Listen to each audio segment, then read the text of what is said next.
Good morning, guys. I hope you guys have had a good week and a good weekend for that matter. Today is Sunday, and on Friday, I went out and bought a trailer. Um, I've been meaning to do it for a while because around here nobody has a trailer, and they ask you to service their riding mower, and then at the very end of the conversation, I say, "When can you bring it by?" And they're like, "Oh, we don't have a trailer." And that's usually where it ends. They usually go somewhere else because they can come and pick it up. So I decided to go ahead and spend the money. Got a pretty decent trailer. This isn't the base model of the trailer. It's loaded up with several options, which I'll go over later. Out the door, it was around $1,600 for it, which was very good considering what all that this trailer has on it. There's a lot of stuff on this trailer that really differentiates it from the competitors' trailers or some of the lower end trailers that they sell also. So I guess I'll start down here and we'll go backward. So this is the clasp mechanism. As you can see, I have it locked right now. So what you do to disengage it, you lift up and pull back on it, and then it disengages, and then you pull it forward to engage it. So it's a very intuitive design. There's no trigger that you have to grab onto like on the jet ski trailer that my grandfather has. That one you have to grab on this little thing, and it's quite a bit of effort to pull it. Another thing I really like about this trailer is the wiring. Now, as you can see, it's a 4-pin. There's no trailer brakes or anything like that. It's a single axle. This has a fully insulated wiring harness, at least as far as the well, yeah, it is sort of fully insulated going back there. This is a ground wire. That's just a ground wire, but the rest of it's fully insulated. I think this is a ground wire. Yeah, it's a ground wire. This harness right here, it's fully insulated. And what's nice about that is, you'll know on some cheaper trailers or on some other brands, they have a normal connector out here, and then they have this sort of plastic shell around it, and it's just not, it just doesn't hold up over time. You know, the plastic shell on here, it'll start to break. This is very, very well designed, very well insulated, so you won't have any shorting issues or anything like that, which is very nice. It's a top line jack, nothing special.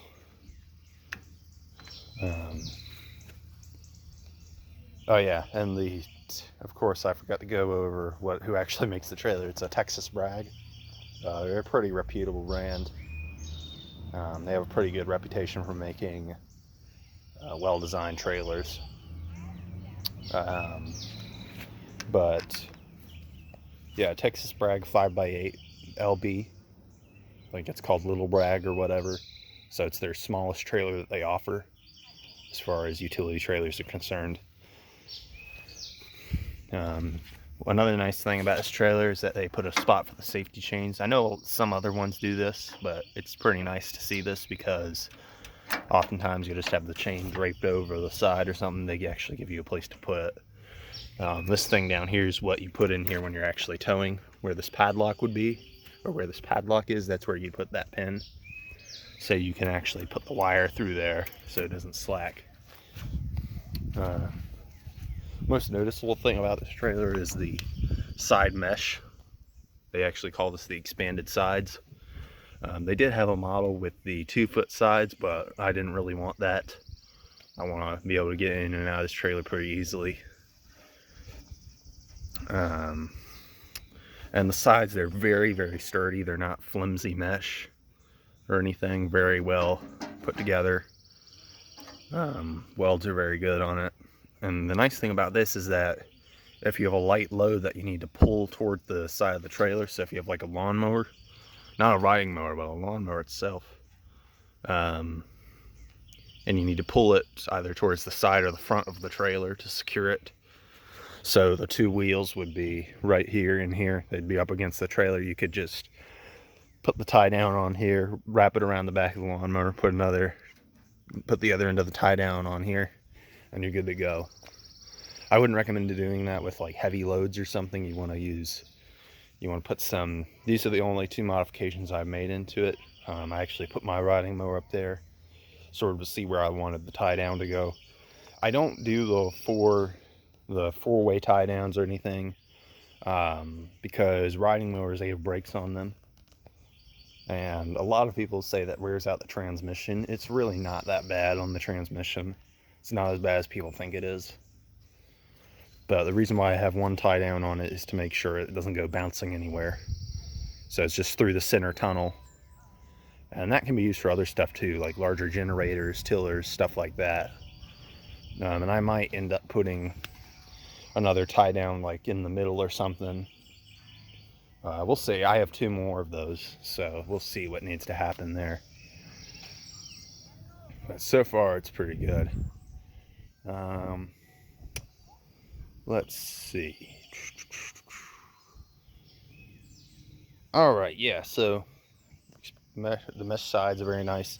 This is a pressure treated deck, which is something that the lower end ones they had didn't have. It's an option on this one. Let me try to get around here and I can show you the wheels. So these are 13-inch wheels. They have the Chinese Taskmaster tires on them, so not a fan of the tires, but they are dealer grade, so, or manufacturer grade, so that makes sense.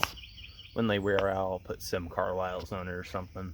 But they're 13-inch rims, silver painted, so it's a little bit of a better coating than the white is, so it's less likely to rust as quick. And just overall, hopping in the trailer here,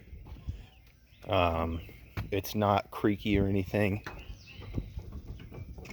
It's very well balanced, I guess. Very sturdy, I should say.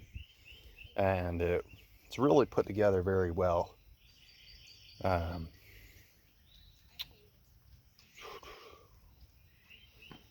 So this is the gate back here. I'll go around and back there in a minute. Let's hop down here and I'll show you the underside of the trailer, show you what the suspension setup is on it.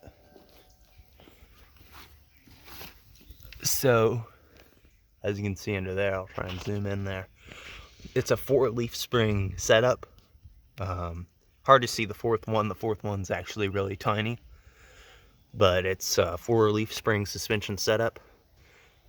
So that gives it a GCWR of 2,000. So the tow rating on this is around 1,700 pounds.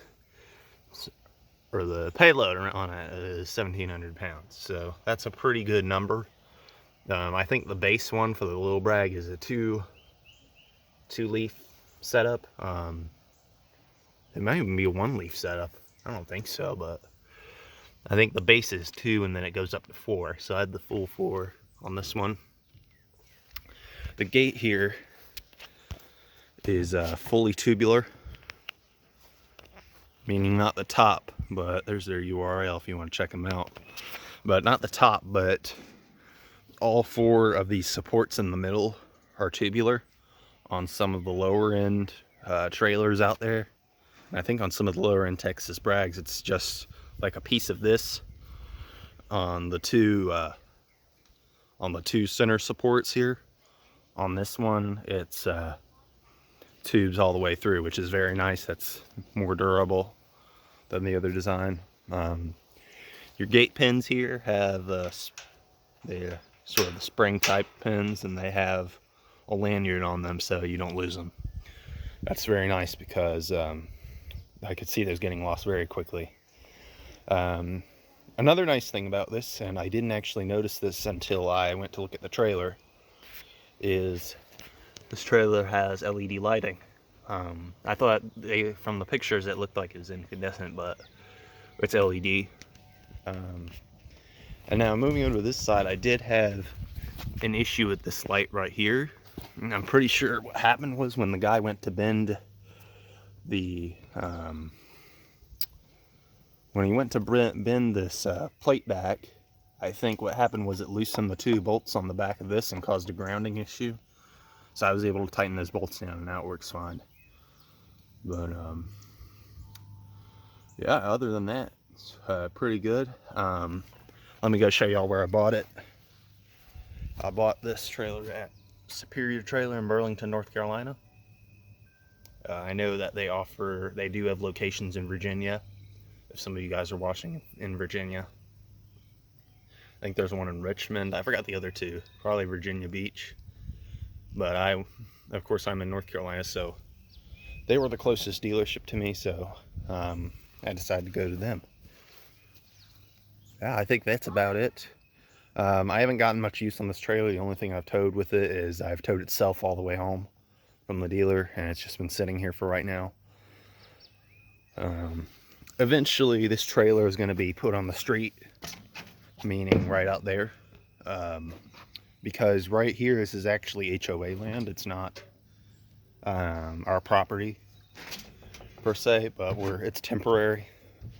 And as much as I'd like to keep it here, it's just the trailer. It's 300 pounds, and it doesn't seem that heavy, but when you get stuck on like a rut or a hill or something, it just becomes impossible to move.